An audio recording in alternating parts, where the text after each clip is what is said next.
गोमती ने देखा कि सुबह के 5 बज गए हैं। वो जल्दी जल्दी उठी और मंडी जाने के लिए तैयार हो गई। उठ गई गोमती? हाँ, और सुनो, मैं सब्जी लेने मंडी जा रही हूँ। तुम ब्रेड और दूध बंटी को बोल देना, ले आएगा। चाय ब्रेड खाकर ही दवाई लेना। हाँ हाँ ले लूंगा, तू भी ध्यान से जाना। गोमती का पति किशन बीमार रहता था, इसलिए घर का खर्च चलाने के लिए गोमती सब्जियां बेचने लगी। गोमती सुबह सुबह की ताजी सब्जी खरीदने के लिए बड़ी मंडी जाने लगी। गोमती ताजी सब्जियां खरीद कर लाती और बाजार में ताजी सब्जी का ठेला लगाती। सभी ग्राहक जानते थे कि गोमती बड़ी मंडी से ताजी सब्जियां लाती है, इसलिए सुबह सुबह गोमती के ठेले पर सब्जी खरीदने के लिए ग्राहकों की भीड़ लग जाती थी। 1 किलो आलू, प्याज, टमाटर और हाँ आधा किलो करेला, भिंडी और अरबी भी कर दो। 1 किलो खीरा निकाल देना। हाँ, अभी कर देती हूँ। तभी एक औरत गोमती के पास आती है जिसका नाम मेघा था। वो गर्भवती थी और सुबह सुबह टहलने के लिए निकलती थी। मेघा का नियम था, वो गोमती से ताजी सब्जियां लेती हुई ही घर जाती थी। गोमती, मैंने तुम्हें कच्चे आम बोले थे, लाई हो क्या? हाँ मेघा दीदी, आपके कच्चे आम मैंने पहले ही अलग ले लिए थे। ये देखो ताजे ताजे कच्चे आम। अरे वाह, इन कच्चे आमों को देखकर तो मेरे मुंह में पानी आ रहा है। वैसे कुछ भी कहो, सुबह सुबह की ताजी सब्जी की सुगंध ही अलग होती है, जो पूरे बाजार में सिर्फ तुम्हारे ठेले पर ही मिलती है। मुझे लगता है तुम बहुत मेहनत से सुबह सुबह बड़ी मंडी से ताजी सब्जियां लाती हो। कितने बजे उठ जाती हो गोमती? मेघा दीदी, रात को देर से सोती हूँ और आप तो जानती ही हो बंटी के पापा की तबीयत ठीक नहीं रहती। पूरे घर का काम देखना होता है, फिर सुबह सुबह मंडी निकलती हूँ 5 बजे उठकर। उसके बाद घर जाना ही नहीं होता, सीधी यहीं आ जाती हूँ और ठेला तैयार करती हूँ। और कोई सब्जी चाहिए, दे दूं क्या? और आज आप अकेले आए हो? अक्सर तो आपके साथ अमर भैया होते हैं। हाँ, अमर को कुछ दिनों के लिए ऑफिस के काम से बाहर जाना पड़ा, आ जाएंगे बोल रहे हैं। वैसे मैंने माँ को बुला लिया है, अकेली होती हूँ ना घर पर तो मन ही नहीं लगता। एक काम करो, मैं तुम्हें सब्जियां बता देती हूँ, क्या तुम रोजाना मेरे घर पर ताजी सब्जियां दे जा सकती हो? अब चला नहीं जाता, पूरा टाइम है ना इसलिए। हाँ, आप चिंता मत करो मेघा दीदी, मैं रोजाना सुबह सुबह की ताजी सब्जी आपके घर पहुंचा दिया करूंगी। इस हालत में आप अपना ख्याल रखो और किसी भी चीज की जरूरत हो तो मुझे वो भी कह देना, मैं ला दिया करूंगी। मैं तो बड़ी मंडी जाती रहती हूँ। बहुत बहुत धन्यवाद गोमती, नहीं तो आजकल इतना कौन करता है।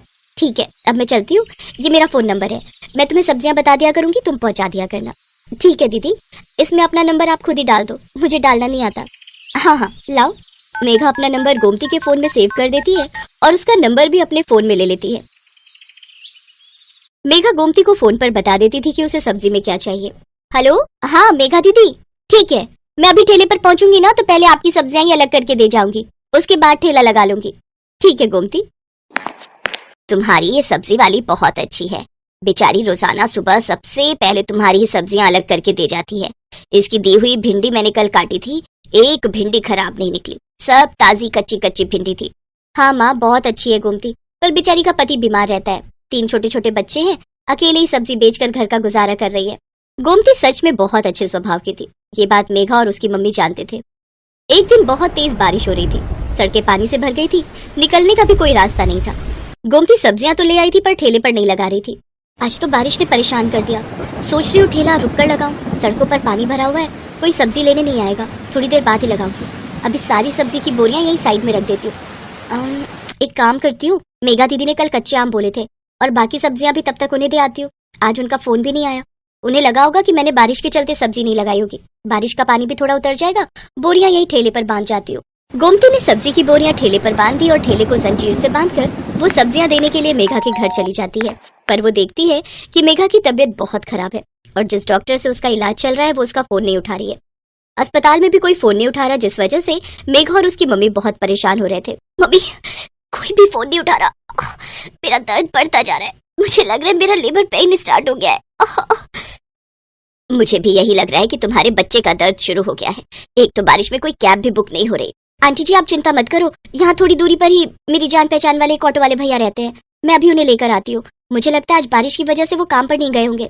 गोमती उस ऑटो वाले के घर जाती है जिसे वो जानती थी। बारिश की वजह से ऑटो वाला भैया आज काम पर नहीं गया था।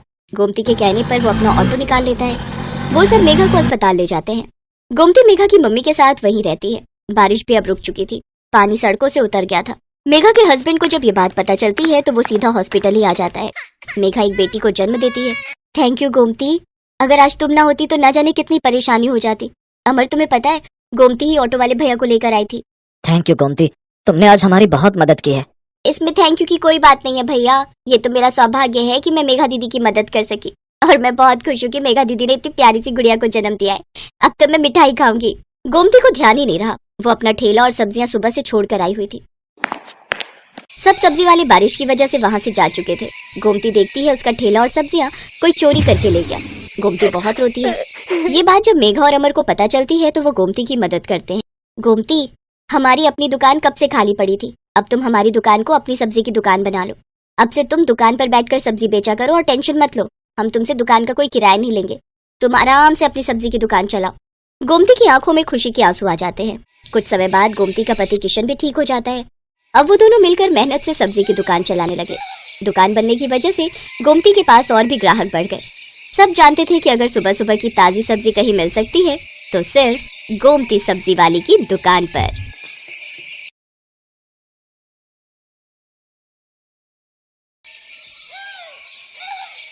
लता की आदत थी कि वो हमेशा दिन में रोटी बनाती और रात में चावल। कुछ भी हो जाए, कभी दाल चावल, कभी राजमा चावल, कभी पुलाव, कभी खिचड़ी पर चावल तो बनने ही बनने हैं। कई बार लता की सास विमला उसे इसके लिए रोक चुकी थी, पर लता अपनी इस आदत को बिल्कुल भी नहीं बदलना चाहती थी। बहू, आज खाने में क्या बनाया है? बाबूजी, दाल चावल बनाए हैं। आज फिर चावल बना लिए। लता, मेरे तो घुटनों में बहुत दर्द रहता है, मैं रोजाना रात में चावल नहीं खा सकती बहू। दिन में बनाओ तो मैं थोड़े बहुत खा भी लूं। एक काम कर, मेरे और इनके लिए तो तू रोटी ही बना दे।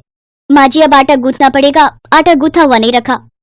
कोई बात नहीं बहू, जो बनाया है वही दे दो। लता ने दाल चावल बनाए हुए थे, वही अपने सास ससुर के आगे परोस दिए। एक काम करो, मैं तुम्हें 2 रोटी का आटा गूंथ कर रोटी सेक देती हूँ। अरे नहीं नहीं विमला, कोई बात नहीं, मैं दाल चावल खा लूंगा। अब तुम उठोगी रोटी बनाने के लिए तो फिर बहू बोलेगी कि उसे ही कह देते, इसलिए अब खा लो। लता की दिन में रोटी रात में चावल की आदत दिन पर दिन बढ़ती जा रही थी।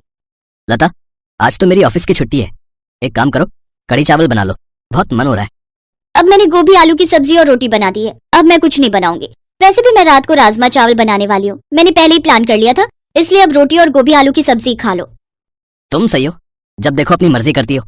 अब रात में मैं सोच रहा था कि मटर पनीर की सब्जी और रोटी बनवाऊंगा, तुम राजमा चावल का प्लान बनाकर बैठ गई हो।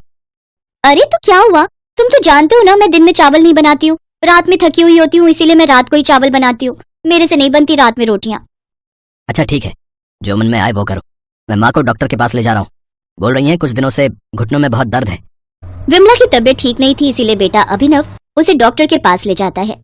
देखिए माताजी, उड़द की दाल, भिंडी, चावल, दही वगैरह और ठंडी चीजें आपको कुछ समय के लिए बंद करनी होंगी। डॉक्टर साहब, मैं तो कोई ठंडी चीज लेती ही नहीं हूँ। ये बच्चे कई बार कहते हैं कि ठंडा आइसक्रीम और ठंडा दूध वगैरह ले लो, मैं तो दही भी बहुत कम खाती हूँ क्योंकि मेरे घुटनों में दर्द हो जाता है। डॉक्टर साहब, और कुछ खाने का परहेज? बस इन्हीं बातों का ध्यान रखें और समय पर दवाई लें।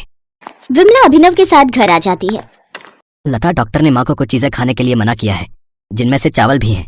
तुम ये जो रोज चावल बना देती हो ना रात में, वो माँ को बहुत नुकसान करते हैं, इसलिए अब माँ के लिए रोटी बना दिया करो। ठीक है, बना दूंगी, पर आज खाना बन चुका है। तो कोई बात नहीं, माँ के लिए रोटी बना दो, और एक काम करो, बाबूजी के लिए भी बनाई दो। बस काम पर काम बढ़ा देते हो। लता गुस्से में रसोई में जाती है तो वो देखती है कि उसकी सास रसोई में रोटी सेक रही है। अरे, मैं बना तो रही थी, आप क्यों खड़ी हो गई? अब ये देखेंगे आपको रोटी बनाते हुए तो मुझ पर गुस्सा करेंगे। कोई बात नहीं बहू, तुम भी तो पूरा दिन काम करके थक जाती हो, 2-4 रोटी ही तो सेकनी है, उसमें देर नहीं लगती। तुम्हारे लिए बनाऊं, तुम खाओगी? नहीं नहीं, मुझे नहीं खानी, आप अपने लिए और बाबूजी के लिए बना लो, मैं तो चावल ही खाऊंगी। अपना खाना डालकर रसोई से चली जाती है। लता ने अपनी आदत को फिर भी नहीं छोड़ा। दिन में रोटी सब्जी बन जाती तो वो रात में चावल बना लेती। जब उसने देखा कि उसके सास ससुर को तो रोटी ही खानी है, तो उसने अब दिन में ज्यादा रोटी बनानी शुरू कर दी, ताकि रात को उसे फिर से रोटी ना बनानी पड़े और वो चावल खाकर ही रह जाए। माँ जी, रोटी मैंने दोपहर में ही ज्यादा बना दी थी, मुझे पता था आप और बाबूजी रात को रोटी खाते हो, इसलिए मैंने सोच लिया है अब मैं आप लोगों की रोटी दोपहर में ही बना दिया करूंगी। पर बहू, वो तो ठंडी हो गई होगी। अब अरे विमला, कोई बात नहीं, ठंडी है तो उन्हें तवे पर गर्म कर लो, तुमने और मैंने ही तो खानी है। जाओ बहू, तुम अपना खाना खा लो। लता अपने कमरे में चली जाती है। उसके सास ससुर दोपहर की रोटी ही खा लेते हैं। लता अपनी आदत की वजह से अब जब भी रात में चावल बनाती तो अपने सास ससुर की रोटी दोपहर में ही बना कर रख देती। एक दिन लता अपने कमरे में स्टूल पर चढ़कर ऊपर की अलमारी से कुछ ढूंढ रही थी। कहाँ रख दिया मैंने अपना नया पर्स? यही ऊपर अलमारी में ही तो रखा था। भाभी, आराम से, मेज गिर जाएगा, रुको मैं आती हूँ। जितनी देर में काम वाली दौड़ कर जाती, इतनी देर में लता मेज से नीचे गिर चुकी थी। लता की चीख निकल गई। अभिनव और विमला लता को डॉक्टर के पास ले गए। लता की रीढ़ की हड्डी का मांस फट गया, जिस कारण लता को कुछ दिनों का बेड रेस्ट हो गया। माँ, ये लता की सारी दवाइयाँ अभी अगले हफ्ते बुलाया डॉक्टर ने। बेटा, घबराने की तो कोई बात नहीं है ना? डॉक्टर क्या कह रहा है? पापा, रीढ़ की हड्डी का मांस फट गया है, इसलिए कुछ दिन ठीक होने में लगेंगे, लेकिन लता को पूरा बेड रेस्ट करना होगा। कमर में बहुत दर्द हो रहा है। अरे मेरी बहू तो बहुत बहादुर है, देखना तुम बहुत जल्दी ठीक हो जाओगी। मैं तुम्हें ताकत की बहुत अच्छी अच्छी चीजें बनाकर दूंगी, जिससे तुम्हें आराम मिलेगा। लता की कमर में दर्द था और ये बात उसकी सास और बाकी परिवार के लोग भी समझ पा रहे थे। सब लता को बहुत हिम्मत देते हैं। लता की सास विमला अपनी बहू की बहुत देखभाल करती है। लता देखती है कि उसकी सास बिल्कुल उसकी सगी माँ की तरह उसकी देखभाल कर रही है। उसे अपने ऊपर बहुत पछतावा होता है कि एक तरफ वो अपने सास ससुर के लिए 2 रोटी बनाने में कितना हिचकिचाती थी और उन्हें दोपहर की ठंडी रोटियां दे देती थी, सिर्फ इसलिए क्योंकि रात में उसे सिर्फ चावल बनाना और खाना पसंद था। उसने अपने सास ससुर की उम्र का लिहाज भी नहीं किया। लता को अपनी गलती का एहसास होता है और कुछ दिनों बाद जब वो ठीक हो जाती है तो वो अपनी गलती को सुधार लेती है। वो जब भी